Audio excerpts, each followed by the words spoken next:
I come to you to talk today, as I said before at the Left Forum, those of you who had missed it.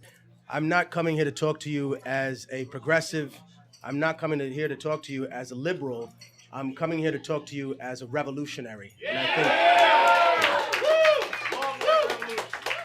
I think the purpose of making that distinction is that we're not talking about putting a band-aid on a gashed wound. We're not talking about trying to hide and conceal a festering wound that is bleeding our country dry. We're not talking about a simple reform where we glaze over the historical issues that we've had. And I think that one thing that we must remember is that when we're dealing with the Green Party, we're dealing with the non-watered down positions that the Democrats pretend to have and the morality that many of them have abandoned in order to grasp onto the party allegiance. In other words, I very famously had an argument with a person. I guess this thing went viral when I explained to them that how could the president talk about Black Lives Matter? If you want to hold up a picture of Trayvon Martin, of Michael Brown, and talk about how these individuals have been victims of violence that specifically target them, you know what, Mr. President, I have some pictures of some Black and brown children that were killed by your drone strikes that were authorized through metadata. And that's not moral, that's not right.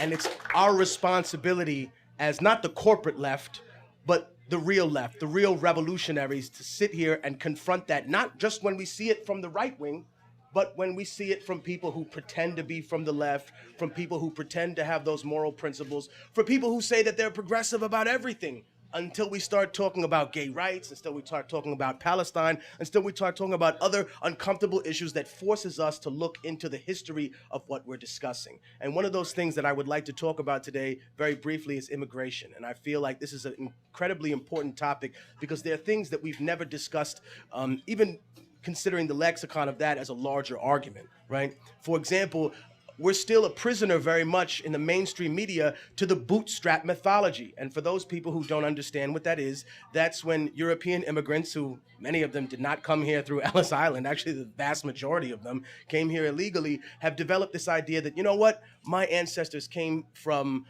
Greece or from Eastern Europe or from Armenia or Italy or Ireland, and they pulled themselves up by their bootstrap. Well, why haven't you Black and brown people done that? And I think something that's really left out of this experience is that during the late 1800s and early 1900s, these immigrants, many of them suffering incredibly and experiencing very difficult hardships when coming here to this country, still have advantages they didn't understand that they have. They didn't just come here and apply for citizenship, ladies and gentlemen. They came here and they applied to be white. They applied for whiteness. Why? Because if they didn't have whiteness, they weren't allowed to join unions, right? They weren't allowed to join the fire department or the police force that translates into political power locally. I mean, the fire department had to tell this club it's okay to have a certain amount of people here, and they make everybody pay for the privilege of me telling you what you can do.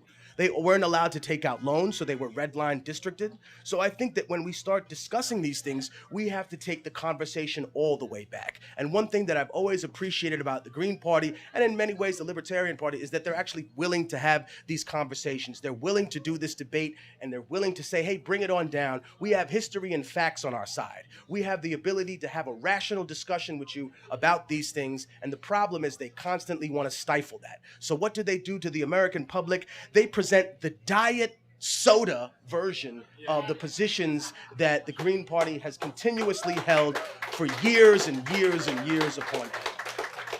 You know, I want to say something else very quick, because it's important for me not just to discuss indigenous issues and discuss the people that are being demonized when immigrants may not run America, but ladies and gentlemen, we make America run. And I know that everyone recognizes that in this room, so I feel a sense of camaraderie.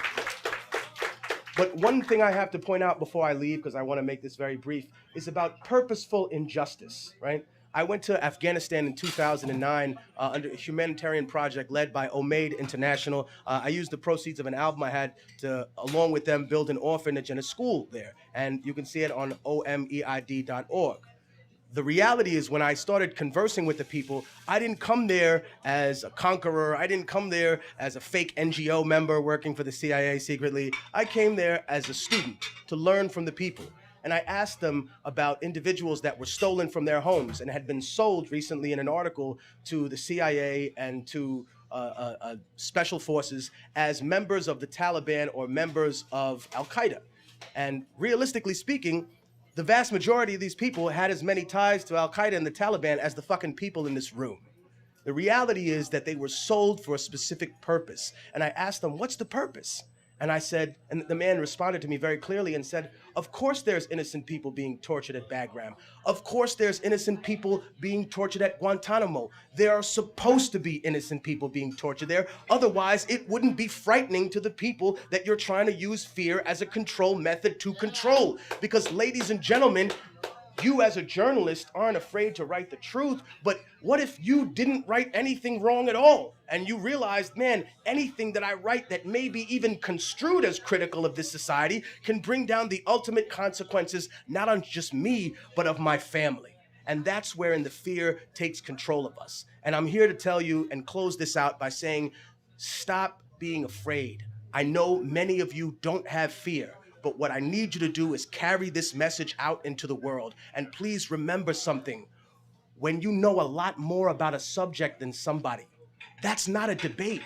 You're teaching them something. Don't be afraid to go out into the world and teach people what you know about what's really going on. Now, are you going to get pushback? Absolutely. You know why? Because if I broke into your house and I woke you up at 4 o'clock in the morning, your first impression wouldn't be, oh man, this guy's waking me up. Because I know he'd be like, who the hell is this stranger I've never met before, who I just seen speak once at the Jill Stein campaign? How the fuck did they get into my house and why are they touching me? The reality is that if anyone's asleep, they don't want to be woken up. So when you confront people that are politically asleep, that are economically asleep, that are asleep in terms of their position on the environment because they don't realize that we've used up almost over 30% of the planet's natural resources in the past 100 years, of course you're not going to get a good result. But sometimes if the house is on fire and you love these people, you got to slap them in the face and say, hey, wake up, man. The house is on fire. It's not a sustainable system. We have to have a change. We have to have a change in the political discourse of this country, and we have to have a change to the corrupt two-party system that has played us off like good cop, bad cop for too many years, which is why I'm here to say that I appreciate the message that Jill Stein and the Green Party are putting out, and I hope we get to hear more of that in more elections to come, not just presidentially, but definitely locally as well. Thank you very much, Jill, and thank you to everybody that's here.